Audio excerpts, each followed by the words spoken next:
रमज़ान मुबारक का महीना हमें जहाँ बहुत सारी रहमतों, नेमतों और बरकतों से नवाजता है, वहाँ हमें ये मौका भी फराहम करता है कि हम बहुत सारी गैर मुनासिब आदत जो कि हमारी रोज़मर्रा की ज़िंदगी को डिस्टर्ब कर रही होती हैं, हमारे अंदर बेचैनी और बेताबी लेके आ रही होती हैं, हम उससे भी छुटकारा हासिल कर सकते हैं।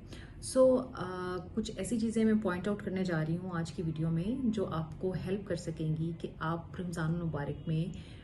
चाहते या ना चाहते हुए, या फिर आप ये कह लीजिए कॉन्शियसली या अनकॉन्शियसली उन पे काम कर रहे होते हैं। तो अगर आप उनको थोड़ा सा कॉन्शियस कर लें तो आप उन बुरी आदत को नोटिस करते हुए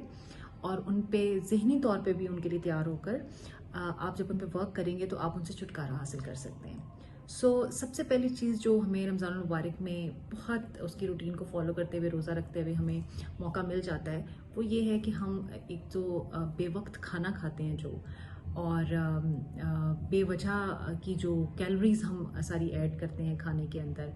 और बहुत सारी ऐसी फूड्स भी होती हैं जिसकी हमें ज़रूरत नहीं होती लेकिन हम ले रहे होते हैं, हम उससे छुटकारा हासिल कर सकते हैं। यानी अगर आप अपना वेट कंट्रोल करना चाहते हैं या अपने डाइजेस्टिव सिस्टम से रिलेटेड कोई इश्यूज़ को रिजॉल्व करना चाहते हैं, तो थोड़ी सी प्लानिंग के साथ, डाइट की प्लानिंग के साथ आप इस महीने से फ़ायदा उठा सकते हैं और वो बुरी आदत जो आपको पड़ी हुई होती है हर वक्त मंचिंग करने की, उससे जान छुड़वा सकते हैं। इसी तरह से आप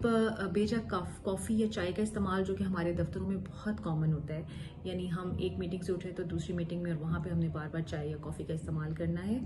उस चाय और कॉफ़ी के इस्तेमाल से भी हम उसको भी छोड़ सकते हैं। ऑफ कोर्स हमने छोड़ा हुआ होता है तो एक गैप आता है, हमारी बॉडी उसकी इम्यून हो जाती है, लेकिन बॉडी के साथ ब्रेन को इम्यून करना भी बहुत ज़रूरी है। इसी तरह से आपकी और कुछ आदत हो सकती हैं, जैसे स्क्रीन टाइम का बहुत ज़्यादा इस्तेमाल करना। आप स्क्रीन टाइम से छुटकारा हासिल करने के लिए भी रमज़ान मुबारक के औकात को इस्तेमाल कर सकते हैं। यानी आप जब नमाज़ पढ़ते हैं या आप कुरान पाक पढ़ने की रूटीन बनाते हैं तो आपका स्क्रीन से थोड़ा सा टाइम जो है वो कम हो जाता है। इसी तरह से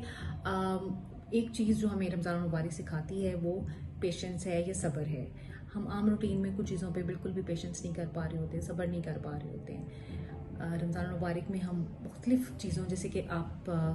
अपने किसी भी कोई ऐसी गलत ज़ुबान का इस्तेमाल करते हैं, आप किसी के साथ गालम गलोच करते हैं, आपको बहुत ज़्यादा गुस्सा आता है, आपके अंदर हाइपर एक्टिविटी आती है, ये सब चीज़ें भी आप कंट्रोल कर सकते हैं। इस रमज़ान मुबारक में अगर आप कोशिश करें तो जहाँ आप जिस्मानी तौर पे रोज़े की जो सारी रहमत है वो अपने अंदर लेके आ रहे हैं, जिस्मानी तौर पे उस चीज़ को महसूस कर रहे हैं, आप ज़हनी तौर पे भी महसूस करना शुरू कर दें तो आप बेहतर तरीके से इस रमज़ान मुबारक से फ़ायदा उठा सकेंगे और बहुत सारी गैर मुनासिब आदत से छुटकारा भी हासिल कर सकेंगे। Thank you very much.